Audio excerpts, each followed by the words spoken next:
സിനിമയിലെ നെപ്പോട്ടിസത്തെ പറ്റിയൊക്കെ നമ്മൾ ചർച്ച ചെയ്യുന്ന ഒരു വിഷയമാണല്ലേ. നമ്മൾ അനാഥരാണ്, പക്ഷേ ഗുണ്ടകളല്ല. പക്ഷേ സിനിമയോ പൊളിറ്റിക്സോ ഒന്നും പോലെ നെപ്പോട്ടിസം അത്ര വർക്കാകാത്തൊരു മേഖലയാണ് സ്പോർട്സ്. പല മജോറിറ്റി ഇതിഹാസ സ്പോർട്സ് താരങ്ങളുടെ മക്കൾ അതേ കരിയർ ചൂസ് ചെയ്തിട്ടും അങ്ങനെ ക്ലിക്കാകുന്ന കാഴ്ച നമ്മൾ കണ്ടിട്ടില്ല. അങ്ങനെ ക്ലിക്കായിട്ടുള്ളവർ വളരെ ചുരുക്കം മാത്രമാണ്. ഇന്നലെയാണ് ഒരു വാർത്ത വന്നത്. ഇറ്റാലിയൻ ലെജൻഡ് ആയിട്ടുള്ള ഫ്രാൻസിസ്കോ ടോട്ടിയുടെ മകനായിട്ടുള്ള ക്രിസ്റ്റ്യൻ ടോട്ടി തന്റെ 19ാമത്തെ വയസ്സിൽ ഫുട്ബോളിൽ നിന്നുള്ളൊരു വിരമിക്കൽ പ്രഖ്യാപനം നടത്തുന്നു എന്നുള്ളത്. ഇത്ര ചെറുപ്രായത്തിൽ തന്നെ ഇങ്ങനെ ഒരു തീരുമാനം എടുക്കുന്നതിന്റെ പിന്നിലും നെപ്പോട്ടിസത്തിന്റെ മറ്റൊരു സൈഡാണ്. AS റോമയുടെ ഒരു ലെജൻഡാണ് ഫ്രാൻസിസ്കോ ടോട്ടി എന്നുള്ള കാര്യം നമുക്കറിയാം. അതേ ക്ലബിന്റെ ഒരു അക്കാഡമിയിലൊക്കെയാണ് ക്രിസ്റ്റ്യൻ ടോട്ടിയും ഉണ്ടായിരുന്നത്. ആ ക്ലബിൽ മാത്രമല്ല മറ്റു പല അക്കാഡമികളുടെയും ഭാഗമായിരുന്നു. റയോ വൈക്കാനോയുടെ അക്കാഡമിയുടെയൊക്കെ ഭാഗമായിട്ടുണ്ടായിരുന്നു ഈ താരം എന്നുള്ളതാണ്.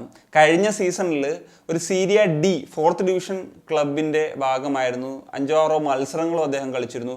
അതിനുശേഷമാണ് ഈ ഒരു വിരമിക്കൽ പ്രഖ്യാപനം നടത്തുന്നത്. അപ്പോൾ എന്തുകൊണ്ട് ഈ ഒരു താരം ഒരു വിരമിക്കൽ പ്രഖ്യാപനം നടത്തിയെന്ന് ചോദിച്ചു കഴിഞ്ഞാൽ വേരിയസ് റിപ്പോർട്ട്സ് എന്ന് പറഞ്ഞു കഴിഞ്ഞാൽ ഈ ഒരു താരവുമായിട്ടുള്ള കമ്പാരിസൺ, അച്ഛനുമായിട്ടുള്ള കമ്പാരിസൺ തന്നെയാണ് ഒരു കാരണമായിട്ട് പറയുന്നത്. നമുക്ക് അത്രയും ഒരു ലെജൻഡറി ആയിട്ടുള്ള പ്ലെയറും ഒരു യൂത്ത് പ്ലെയറും ആയിട്ടുള്ള ഒരു കമ്പാരിസൺ എന്ന് പറഞ്ഞു കഴിഞ്ഞാൽ ഒരുപാട് പ്രശ്നങ്ങൾ വരും. അപ്പോൾ ആ ഒരു താരത്തിൻ്റെ ഒരു ചെറിയ പ്രശ്നങ്ങൾ പോലും ഭയങ്കരമായിട്ട് ക്രിറ്റിസിസം നേരിടേണ്ടി വരും. കാരണം ഒരു 19 വയസ്സുകാരനായിട്ടുള്ള ഒരു പ്ലെയറൊക്കെ വരുന്ന സമയത്ത് വലിയ തോതിലുള്ള ക്രിറ്റിസിസം ഒന്നും നേരിടുന്ന ഒരു ഫേസ് അല്ല. പക്ഷേ ഇങ്ങനത്തെ ഒരു ലെജൻഡിൻ്റെ മകനായിട്ട് വരുമ്പോഴത്തേക്കും എല്ലാവരുടെയും കണ്ണുകൾ ആ ഒരു താരത്തിലേക്ക് പോവുകയും ആ ഒരു പ്രഷർ താങ്ങാൻ പറ്റാതെ വരുന്ന സാഹചര്യത്തിലേക്കൊക്കെ വരികയും ചെയ്യും. പിന്നെ ബോഡി ഷെയ്മിങ് വരെ നേരിടുന്ന സാഹചര്യം അദ്ദേഹത്തിന് ഉണ്ടായി എന്നൊക്കെയുള്ളതാണ് പറയപ്പെടുന്നത്. അങ്ങനെ പബ്ലിക് ഇവാലുവേഷൻസ് ഒക്കെ മടുത്ത് അല്ലെങ്കിൽ അത് താങ്ങാനാകാതെയാണ് അദ്ദേഹം തൻ്റെ 19ാമത്തെ വയസ്സിലുള്ള ഒരു വിരമിക്കൽ പ്രഖ്യാപനം നടത്തിയെന്നുള്ളതാണ് പറയുന്നത്. ഇദ്ദേഹത്തിൻ്റെ ഒരു മുൻ കോച്ചായിരുന്ന മാർക്കോ അമേലിയ പറയുന്നൊരു കാര്യമുണ്ട്. അദ്ദേഹം ടാലൻറ്റഡ് ആണ്.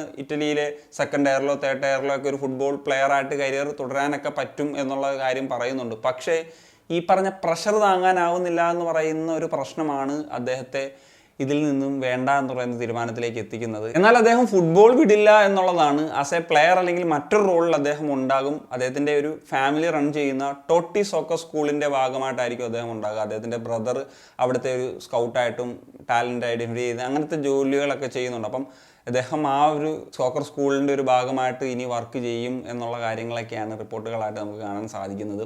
അപ്പോൾ ഒരു നെപ്പോട്ടിസത്തിൻ്റെ ഒരു പ്രോഡക്റ്റായിട്ട് വന്നിട്ട് സ്പോർട്സിൽ രക്ഷപ്പെടാൻ കഴിയില്ല എന്ന് പറയുന്നതിൻ്റെ ഒരു ദാരുണമായിട്ടുള്ള ഒരു ഉദാഹരണമാണ്. So that's it guys. അപ്പോൾ എന്താണ് നിങ്ങളുടെ ഒപ്പീനിയൻ? തീർച്ചയായിട്ടും കമ്പോസ് ചെയ്യാൻ പറ്റുക. Signing off.